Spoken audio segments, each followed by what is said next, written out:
We moved into our house a couple of years ago. It wasn't a mansion or some place out of Home Design magazine, but it was ours. A cozy little 3-bedroom with a front porch that I always imagined decorating during Halloween and Christmas.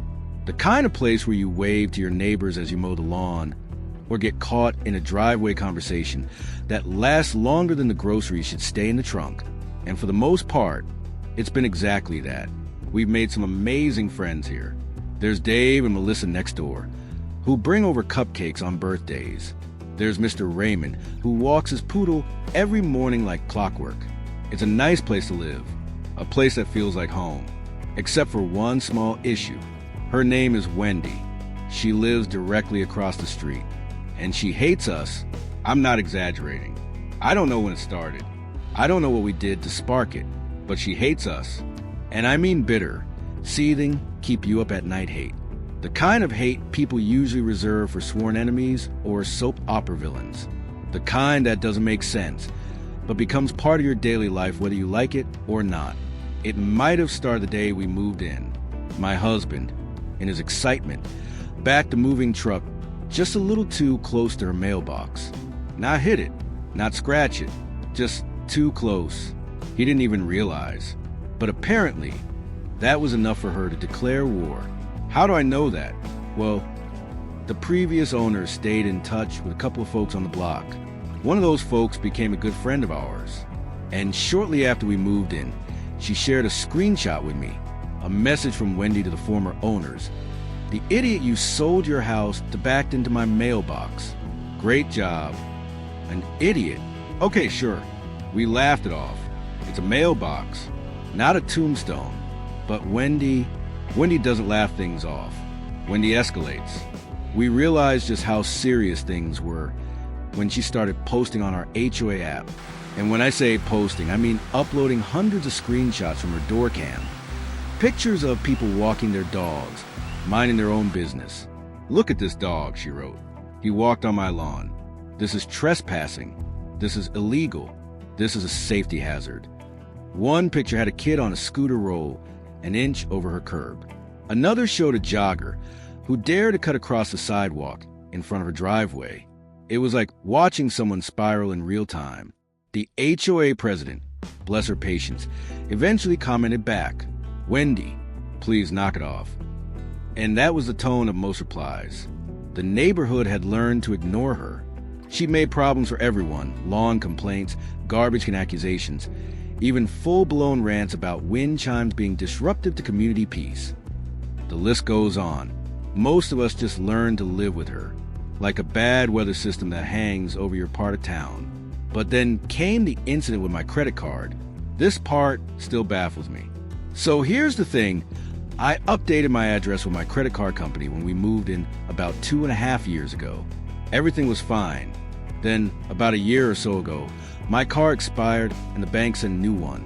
Except this time, the card went to the wrong house. One number off. 1213 instead of 1212. That's her house. Completely innocent mistake. I get it. It happens. Honestly, I didn't even realize it until I checked my mail, saw nothing, and tracked it through the bank's app. That's when I saw it had been delivered. I assumed maybe it got lost or delayed. Maybe someone picked it up accidentally. What I didn't expect was a knock at my door from a police officer. I open the door and this young cop is standing there, kind of shaking his head with a smile. He says, "Ma'am, I don't mean to alarm you, but your neighbor called 911 to report an identity theft." I blinked. "I'm sorry, what?" He sighed. "Yeah, she says you're trying to steal her identity because this card showed up at her address." I just stared at him, and he continued, trying not to laugh. "She showed me the card. It literally has your name on it. I tried to explain it's clearly a delivery error, but she's insisting you're some kind of scam artist trying to trick her. She won't give it back." I was stunned. "So what now?" "I'll try talking to her again," he said, "but to be honest, she's not listening to reason. She's a bored old woman with nothing better to do." So off he went across the street. I stood at the window, watching this poor guy ring her bell, speak calmly, gesture toward our house. She crossed her arms, argued. He said something else, pointed at the card, and that's when it happened. She walked back into her house, came back out, and shredded the card in front of him, like with a shredder. Tiny little pieces, fluttering the ground like confetti at some petty parade. He came back to my door with a look of pure disbelief. "Yeah," he said, "she shredded it." "I what?" I was too shocked to even get mad. "She said she was protecting herself from fraud," he added. "Honestly, I'd just call your bank and have them send a new one.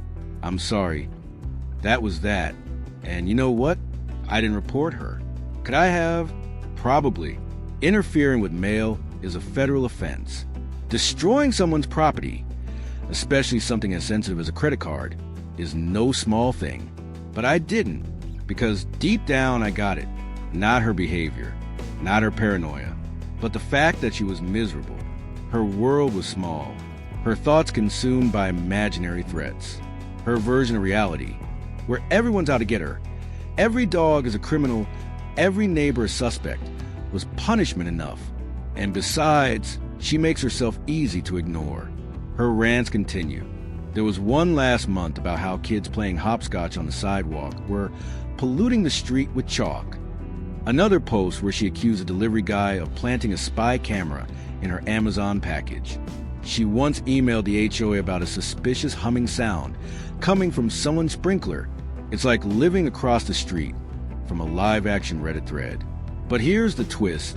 Over time, the neighborhood came closer because of her. A shared enemy will do that. We check in on each other more now. We laugh about her antics. We build a little group chat where we share her greatest hits. There was even talk of a Halloween theme this year. Haunted Wendy's. Everyone loved the idea. And maybe that's the silver lining. Maybe some people exist in our lives not to be part of our joy, but to strengthen our connections with others. A weird, cosmic adhesive that binds you to your community by contrast. A reminder of what not to be. I don't wish her harm. I don't even wish her gone. I just wish she'd take a breath, touch grass, walk barefoot on her lawn, and realize it's not that deep. We're not out to get her. We're just neighbors. We mow our lawns. We walk our dogs. We get the wrong mail sometimes. That's life. And despite everything, this is still a great neighborhood. Because one Wendy can't ruin all the good that lives on this street.